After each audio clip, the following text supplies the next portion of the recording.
Hello mga idol, shoutout nga pala kay Tropang Nestor sa pagbibigay ng 125 pesos ay maraming salamat po sa iyo idol. Shoutout rin pala sa inyong lahat mga idol sa patuloy ninyong pagsuporta sa akin araw-araw. At binabati ko rin pala ng happy birthday si Ermar at maraming salamat po sa pag-abang ninyo muli sa ating recap. Binabati ko rin nga pala ang mga idol natin na nanggaling sa iba't ibang mundo at kalawakan ay pa-regards nga pala sa mga tropa nating alien. At muli po akong nagpapasalamat sa inyong lahat dahil walang humpay ang pagtangkilik ninyo sa aking mga recap. I love you mga idol at mabuhay kayong lahat. Samantala, lumipat ang eksena kung saan mayroong nagaganap na pagpupulong sa loob ng bahay ni Lee Jong Ryang. At sa loob ng silid nito ay maririnig ang boses ni Lee Jong Ryang na nagsasalita sa kanyang kausap na ang kanyang ulat daw ngayon na natanggap ay isang hindi opisyal na liham ng pangdiplomasya mula kay Chairman Xiaoyang. Tumugon naman ang lalaki na kanyang kausap na itinatago daw nila ang ganitong kalaking insidente at hindi niya alam kung dapat ba siyang mamangha sa kanila o hindi. Nagpahayag naman si Lee Jong Ryang na ang nangyayari daw doon sa isang lugar ng China ay inanunsyo ng kanilang gobyerno bilang isang napakalakas na lindol upang pagtakpan ang mga nangyayari doon, wika pa niya na nagpadala daw sila ng hukbo upang pigilan ang mga tao sa paglapit sa katabing lugar nito. Tumugon naman ang lalaking kausap ni Lee Jong Ryang na kung sakali na kumalat daw ito sa buong China ay tiyak na magdudulot ito ng matinding pagkapanik sa lahat. At pagkatapos mangyari yon ay sigurado na mahihirapan sila na maibalik ang mga bagay sa dati nitong sitwasyon. At ang taong kausap pala ngayon ni Lee Jong Ryang ay ang ika-27 presidente at ang mas pinakabatang presidente sa kasaysayan ng Korea, at ang kanyang pangalan ay si Baek Han-seong at may edad na 40. At dito ay tinanong niya si Lee Jong Ryang na kung ang Lich King ba ang dahilan sa nangyaring gulo sa China. Dahil ayon sa kanyang narinig ay isa daw itong named monsters. Pero ang kanyang ipinagtataka ngayon ay mukhang tinutulungan pa daw ng halimaw na iyon ang gobyerno. Dagdag pa niyang pahayag na kahit ang satellite daw ng Estados Unidos ay hindi magawang tukuyin kung ano ba talaga ang nangyayari sa China. Nagsalita naman si Lee Jong Ryang na ang mahika daw na ginagamit nila doon ay isang space warpang magic, kung saan isa ito sa pinakamalakas na kapangyarihan sa lahat. Wika pa niyang pahayag na maaaring nakatulong daw ito sa gobyerno ng China pero tiyak na hindi ito nakakatulong sa sitwasyon nila ngayon. Sapagkat wala rin daw silang ideya kung ano talaga ang nangyayari doon. At sa kasunod nito ay tinititigan ni Lee Jong Ryang ang hawak nitong kontrata ng mga mandirigma na lalahok doon. Kung saan nabatid nito na halos 30 A-rank na hunters ang isinama nila at isa na siya doon sa kanila. At maliban din daw dito ay mayroon din silang itinalaga na 200 B-rank na hunters. At dahil dito ay napagtanto ni Lee Jong Ryang na halos katumbas daw ito ng kalahating puwersa ng Ares Guild. At base sa napanood niyang video ay malinaw para sa kanya na ang Lich King ay isang mapanganib na halimaw. Gayunpaman, ang malaking panganib na hinaharap nila ay may katumbas rin na isang malaking gantimpala. At dahil isa rin siya sa mga sasama sa misyon na ito ay masasabi niya na magiging imposible para sa kanila na sila ay mabibigo doon. Sa puntong ito ay inihayag ni Lee Jong Ryang sa presidente ng Korea na tatanggapin daw nila ang inaalok ng China sa kanila. Wika pa niyang pahayag sa presidente na pahintulutan daw sila pumili ng mga miyembro na isasama para sa misyong ito. Tumugon naman si Baek Han-seong na napakahusay daw ng kanyang desisyon. Sapagkat kung magiging mahusay na maisasagawa ng Ares Guild ang misyong ito ay sigurado daw siya na magkakaroon ito ng magandang epekto sa mga usaping diplomatiko. Ngunit sa kabila nito ay sinambit ng presidente ng Korea na mayroon pa daw isang pangkat sa kanilang bansa ang nakatanggap ng alok mula sa China. At dito ay nagsimula ng kinutuban si Lee Jong Ryang na marahil ang mortal nitong kaaway ang isa sa mga grupo na binigyan ng alok ng China. At sa kasunod nitong galaw ay inihayag ni Baek Han-seong na ang pangkat daw na nakatanggap ng alok mula sa China ay ang Peace Guild kung saan si Taekyang ang isa sa mga napili nitong kalahok para sa misyon. At dahil dito ay mukhang nagbago ang tinig ng boses ni Lee Jong Ryang kung saan inihayag niya sa Pangulo ng Korea na baka hindi daw nito alam ang mga gawain sa kanilang lugar, sapagkat bago lang daw siya na itinalaga sa posisyong ito bilang isang presidente. At dito ay mariing niyang inihayag na ang ganitong mga uri na bagay o klase ng trabaho ay lagi lamang na ibinibigay sa Ares Guild. Nagpahayag naman ang presidente na ito daw ay alam niya, pero mismo si Chairman Xiaoyang ang nakipag-ugnayan sa Peace Guild kaya't wala siyang magagawa sa kanyang desisyon.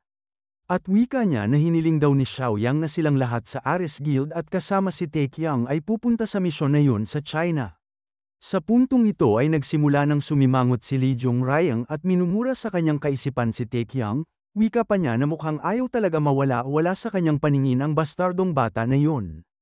At sa kasunod nito ay inihayag ni Mr. President na ang sobrang bilis din daw kumilos ng Peace Guild sa alok na yun, sapagkat sa mga sandaling ito ay nasa himpapawid na daw sila ngayon patungong China. Kasabay nito ay makikita na hindi tumugon si Li Jongrayang kung saan kinikimkim niya lamang ang kanyang galit. Matapos nito ay lumipat ang eksena sa kung saan matatanaw ang eroplano na sinasakyan nila ni Taekyang papunta sa bansa ng China. At dito ay inihayag ni Taekyang na ang ganda daw ng sinakyan nilang eroplano, at wika niya na parang hindi daw ito isang tunay na eroplano dahil parang mukha daw itong hotel sa sobrang mag-ara sa loob. Kaagad namang tinawag ni Taekyang si Leader Choi upang sabihin sa kanya na tingnan daw ang kanyang nakikita ngayon. Sapagkat mayroon din daw kama sa loob ng eroplanong ito. At sa kasunod nito ay labis na humahanga si Taekyang at sinambit kay Leader Choi na nakakamangha daw talaga ng eroplano ng China. Samantala nagpahayag naman si Leader Choi sa bida na hindi daw sila naparito ngayon para ituring niya ito na parang isang bakasyon. At kasabay nito ay makikita na bigla na lamang tumakbo si Taekyang at nagsalita kay Leader Choi na teka daw muna, sapagkat magtatanong lang daw siya sa mga flight attendants kung mayroon silang maibibigay na inumin. At sa sandaling ito ay nakita ni Leader Choi kung paano kinausap ni Taekyang ang mga Chinese na flight attendants sa kanilang lengguwahe. Kaya naman hindi makapaniwala si Leader Choi sapagkat narinig niya daw dati na si Taekyang ay napakabobo sa eskwelahan. Kaya't nagtataka niyang iniisip kung kailan pa siya natuto magsalita ng Chinese. At kung ito raw ay kanyang iisipin na batid rin niya na kahit sa mga halimaw ay nagawa rin ni Taekyang na makipag-usap sa kanila. At dahil dito ay hinayaan na lamang siya ni Leader Choi na siya ang magsabi sa kanya kung kailan at paano niya ito natutunan lahat. At sa kasunod nitong galaw ay bigla na lamang may iniabot si Taekyang na inumin para kay Leader Choi. At dito ay nagtanong si Taekyang na kung tama ba ang kanyang narinig mula sa mga flight attendants na aabutin sila ng 5 hanggang 6 na oras para makarating sa Chengdu Airport. Tumugon naman si Leader Choi na tama daw ang kanyang narinig, pero maaaring mas tumagal pa daw ito kung sakaling magkaroon ng isang emergency. Nagtataka naman na nagtanong si Taekyang kung anong klaseng emergency ba ang kanyang tinutukoy. Dito ay inihayag ni Leader Choi na ang emergency daw na kanyang tinutukoy ay kung sakali lamang na magawang sakupin ng mga hukbo ng Lich King ang Chengdu Airport ay tiyak na magdudulot rin ito ng pagka-delay sa kanilang pagdating. Pero syempre napakamaliit naman daw ng posibilidad na mangyari ang bagay na ito. At natitiyak din daw niya na maraming miyembro ng People's Liberation Army at mga hunters ang nagtatanggol sa lugar na iyon. Tumugon naman ang bida na kailanman ay hindi niya daw maaasahan ang mga statistics, sapagkat kung ganun talaga na mapagkakatiwalaan ang datos ay hindi daw sana nangyari ang pagsalakay ng mga daan-daang mga halimaw sa syudad ng China.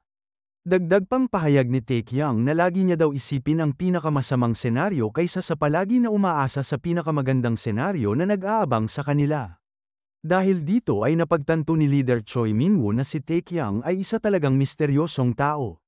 Wika pa niya sa kanyang isip na ang kahusayan ni Taekyang ay hindi lamang dahil sa kanyang kasanayan sa wika, kundi dahil minsan ay para daw siyang isang veterano sa labanan na may daan-daang taon na karanasan sa digmaan. At ang pinakakamanghamanghang bahagi daw kay Taekyang ay mas bata pa siya kumpara sa kanya. At sa kasunod nito ay bigla na lamang nagtanong si Taekyang na kung sakali na makuha niya daw ang 5 trilyon na halaga ng pera ay kinakailangan pa rin ba niya itong hatiin sa kanilang guild. Dahil dito ay muli nagtanong si Leader Choi Min-woo kung ano ba ang kanyang ibig sabihin. Dito ay inihayag ni Taekyang na dapat daw ay maging malinaw sila tungkol sa mga ganitong bagay habang ito ay maaga. Dahil mahalaga daw ang pagiging tapat at transparent pagdating sa mga usaping pinansyal. Samantala napaisip na lamang si Leader Choi na kamangha-mangha talaga ang tiwala ni Taekyang sa kanyang sarili, sapagkat nagsisimula na daw ito ngayon mag-isip kung ano ang mangyayari pagkatapos niyang mapatay ang Lich King. At matapos nito ay nagsalita si Leader Choi sa katanungan ni Taekyang na magiging siyam sa isa daw ang hatian nila sa pera.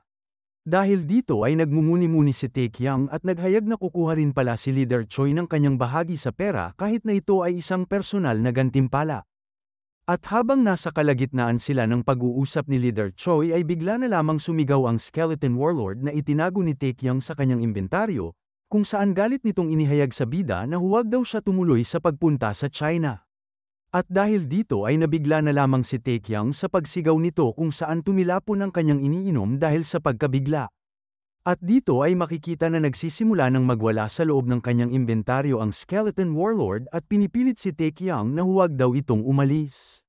Dahil dito ay nagalit rin si Taecyeon at minumura ang Skeleton Warlord. Wika niyang pahayag na nagsisimula na naman daw siya ngayon sa kanyang pagiging pasaway. Kasabay nito ay nagulat rin si Leader Choi sa mga pahayag ng bida kung saan inakala niya na siya ang kanyang sinisigawan. Subalit mabilis namang nagsalita si Taecyeon na hindi daw siya ang kanyang kinakausap, sapagkat nagsisimula naman daw ulit na magwala ang Skeleton Warrior sa kanyang kaisipan kung saan nagsalita daw ito na ayaw niyang pumunta ng China. Kasabay nito ay nabulabog rin ang mga flight attendant at nagulat sa biglaan na pagsigaw ni Taecyeon. Tumugon naman si Leader Choi na marahil ang pagwawala daw ngayon ng Skeleton Warlord ay dahil sa Lich King. At sa kanyang tingin ay natatakot lang ito dahil isang mataas na antas na undead na halimaw ang kanilang makakaharap kahit paman na pareho silang mga named monster. At sa kasunod nito ay nagsalita si Leader Choi na mayroon daw siya kakaibang napapansin nitong mga nakaraang araw. Samantala si Taecyeon naman ay abala pa rin na nakipagtalo sa Skeleton Warlord at nang mapansin niya na nagsasalita si Leader Choi ay nagtanong ito kung ano ang kanyang ibig sabihin. Nagsalita naman si Leader Choi na ang kanyang tinutukoy na kakaiba ay ang mga nangyayari sa loob ng gates at ang mga halimaw na nagpapakita doon. At dito ay nakuha naman ni Taecyeon ang ibig ipahiwatig ni Leader Choi, sapagkat napansin daw niya na 2 beses na lumitaw sa gates ang named monsters sa loob lamang ng ilang buwan. Wika pa niya na bihira lang daw nila makikita o maengkwentro ang mga named monsters na yun, at kadalasan din daw ay lumilipas ang ilang taon bago sila magpakita muli. Inihayag rin ni Leader Choi na dumarami rin daw ang bilang ng mga insidente sa loob ng gates. At ang pagtaas ng insidente na ito ay sinisisi rin daw ng mga media sa mga guild at individual na tao na pumapasok sa loob. Subalit kaibahan naman daw ang sinasabi ng Nations Gate Research Lab sa mga nangyaring insidente na ito. Pero sa puntong ito ay hindi daw sila gumagawa ng opisyal na anunsyo sa publiko, ngunit halos kumpirmado na ito kung babasehan nila ang graph na ito. At ayon daw sa kanilang pahayag ay sinambit nila na ang distribusyon ng mana mula sa napakaraming gates ay mabilis daw na tumataas ngayon. At dahil dito ay nagtanong si Taecyeon na kung ito ba ang totoong dahilan ng lahat ng mga nangyayaring insidente sa loob ng gates. Tumugon naman si Leader Choi na tama daw ang kanyang iniisip, sapagkat ang mana daw ay ang siyang pinagmumula ng lakas ng bawat halimaw. At dito ay inihayag ni Taecyeon na kung mas mabilis na tataas pa daw ng bahagya ang pagkalat ng mana ay natural lang daw na lalakas pa ng husto ang mga halimaw. Kung saan sinambit ni Taecyeon na siya daw ang magpapatunay sa mga ganitong senaryo dahil nagawa niya itong maranasan ng personal sa kanyang kamay mismo. Samantala naghayag naman si Leader Choi na sa tingin niya daw ang Lich King na ito ay maaaring magkakaroon rin ng pagbabago sa kanyang lakas. At dahil dito ay nagmumuni-muni si Taecyeon sa kanyang sarili na inaasahan niya na daw na mangyayari ang mga bagay na ito, pero sa tingin niya daw ay mukhang magiging mahirap nga ito para sa kanila. At sa kasunod nitong galaw ay nagsalita si Leader Choi na kinakailangan na daw nilang mag-isip ng magandang plano ayon sa mga dokumento na kanyang nakalap. Subalit sumagot naman si Taecyeon sa kanyang pahayag na titingnan niya na lang daw ang mga dokumento na ito mamaya, kung saan sa oras na ito ay tumayo si Taecyeon mula sa kanyang inuupuan. At dahil dito ay nagulat si Leader Choi kung saan naman binabalak ni Taecyeon na magpunta, kaya tinanong niya ito kung ano ang kanyang gagawin. At dito ay inihayag ni Taecyeon na mayroon lang daw siyang kinakailangan na tapusin ngayon, sapagkat medyo nahuhuli na daw siya sa kanyang personal na tinatrabaho. Sinambit rin ni Taecyeon na ang tanging gagawin niya lang daw muna sa mga oras na ito ay matulog. At dahil dito ay nagtataka na nagtanong si Leader Choi na kung bakit naman siya matutulog sa ganitong sitwasyon, at wika niyang tanong kung paano pa niya magawa na matulog habang nag-aalala sa mga pangyayari. Tumugon naman ang bida na ang pagtulog daw ay isang milagrosong gamot sa lahat ng mga pag-aalala na kanilang nararamdaman. Kaya't inihayag niya kay Leader Choi na tumahimik na daw siya at huwag daw siya nito gisingin kahit ano pa man ang mangyari. Sapagkat ito lang daw ang tanging solusyon sa lahat ng kanilang hinaharap na problema. At sa kasunod nito ay tumalikod na si Taecyeon sa kanyang hinihigaan na kama at nagsimula ng matulog, samantala nagtataka naman si Leader Choi sa mga ginagawa ni Taecyeon at nagmumura sa kanyang isip. At dahil dito ay hinayaan na lamang siya ni Leader Choi na matulog at nagpatuloy na ito sa pag-alis sa kwarto. Subalit bigla na lamang nagsalita si Taekyang at nag-utos sa kanya na pakipatay na rin daw ng ilaw sa kwarto nito. At sa kasunod nitong galaw ay nag-isip si Leader Choi na titiyakin niya daw talaga na makukuha rin niya ang parte sa malaking halaga ng pera na kanilang makukuha. At dito ay sinimulan na niyang patayin ang ilaw sa loob ng tinutulugang kwarto ni Taekyang sa eroplano. At matapos pumikit ng mga mata si Taekyang ay bigla na lamang siya nagising sa mundo ng Miriam kung saan sa sandaling ito ay muli na naman siya nakabalik sa kanyang buhay sa mundo ng mga martial artist. At nang siya ay gumising mula sa kanyang hinigan na upuan ay napagtanto ng bida na halos isang buwan rin siya nanatili sa modernisasyong lipunan. At kung ito ay kanyang bibilangin ay halos 3 oras na siya natutulog sa mundo ng Miriam. Matapos nito ay lumipat ang kanyang tingin sa kanyang natutulog na master sa katabi nitong kama. Kung saan sa sandaling ito ay sinabihan niya ang Fire King na nandito na daw siya ngayon at nagbabalik sa kanya. Matapos nito ay tumingin si Taekyang sa paligid at nagmamatsyag sa Skeleton Warlord kung naririnig pa ba niya ang boses nito sa mundo ng Miriam. At nang mapansin ni Taekyang na hindi nagsasalita ang boses ng kalansay ay agad siyang napasabi na mabuti naman daw dahil napakatahimik dito at wala rin ang hinayupak na ulo ng kalansay. Subalit umagaw naman sa kanyang pansin ang siyang maingay na hilik ni Mujin sa kanyang likuran, kung saan napagtanto ni Taekyang na mukhang napasarap rin daw ng tulog ang hinayupak na ito. At nang binuksan ni Taekyang ang pintuan sa kanyang kwarto ay bigla na lamang bumungad sa kanyang harapan ang natutulog na pagmumukha ni Mujin sa isang tabi ng sulok. At matapos nito ay bigla na lamang nagbago ang temperatura sa paligid kung saan nakaramdam si Mujin ng matinding lamig sa kanilang kwarto. At dahil dito ay gumising si Mujin mula sa kanyang pagkatulog at napaisip na nagtanong kung bakit bigla na lamang daw lumamig ngayon. At nang iminulat ni Mujin ang kanyang mga mata ay bumungad sa kanyang harapan ang nanggagalaiti na galit ni Taekyang kung saan naglabas ito ng ice-cold freeze na aura sa kanyang tabi. At dito ay galit na inihayag ni Taekyang na nasisigurado daw niya na inutusan niya si Mujin na magbantay sa labas ng kanilang kwarto bago ito matulog kanina. Samantala sa labas ng kanilang silid ay makikita ang punong manggagamot ng Luoyang na naglalakad patungo sa loob ng kwarto nila ni Taekyang. Kasabay nito ay naririnig niya ang mga pagtatalo ni Taekyang at ni Mujin sa loob ng silid kwarto, kung saan nagtataka siya kung bakit nag-aaway sila sa loob ng silid kwarto. At dito ay unting-unti na niyang binubuksan ang kwarto para siya ay pumasok sa loob.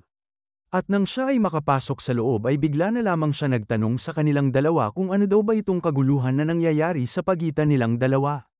Subalit sa kanyang hindi inaasahan ay bigla na lamang siya tinamaan ng isang boteng crystal ng alak sa kanyang mukha.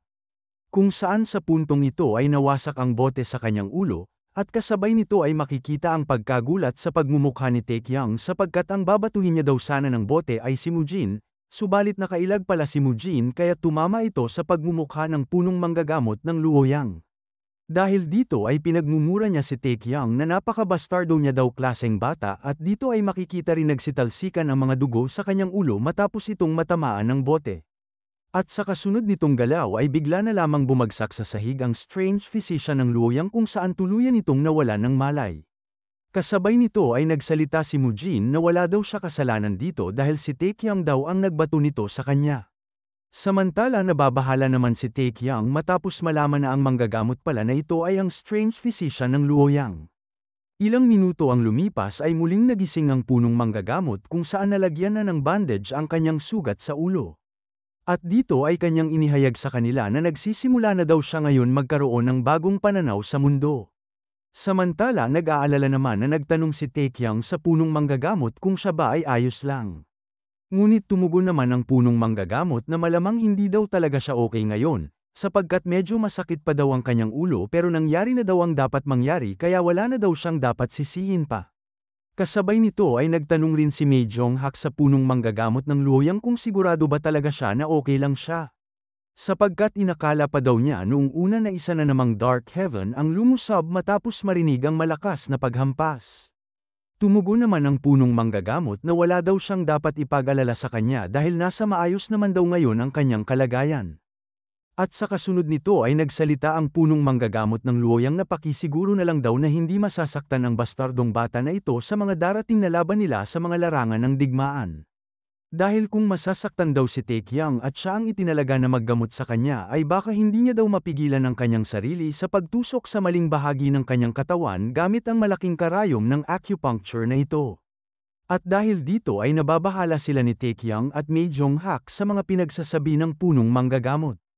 At sa labas naman ng kanilang kwarto ay makikita si Mujin na pinaparusahan sa labas kung saan nakaluhod ito sa sahig at itinataas ang kanyang dalawang kamay.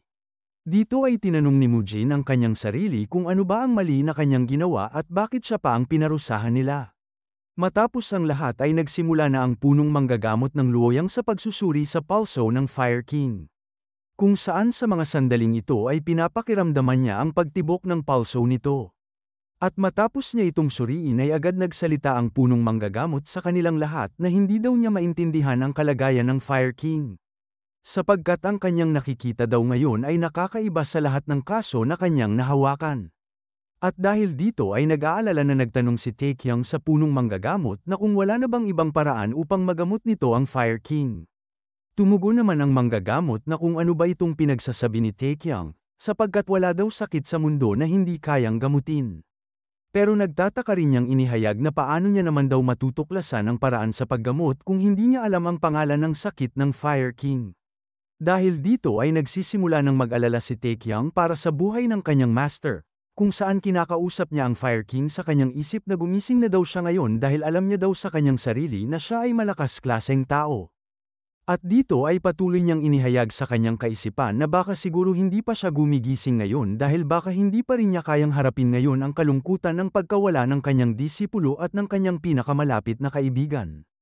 At sa sandaling ito ay tila nagtataka si Taekyang at muling napaisip na kung hindi kaya isa ito sa mga epekto matapos gumamit ang kanyang master ng pinakamalakas na kapangyarihan na Sacred Fire Demon Dance.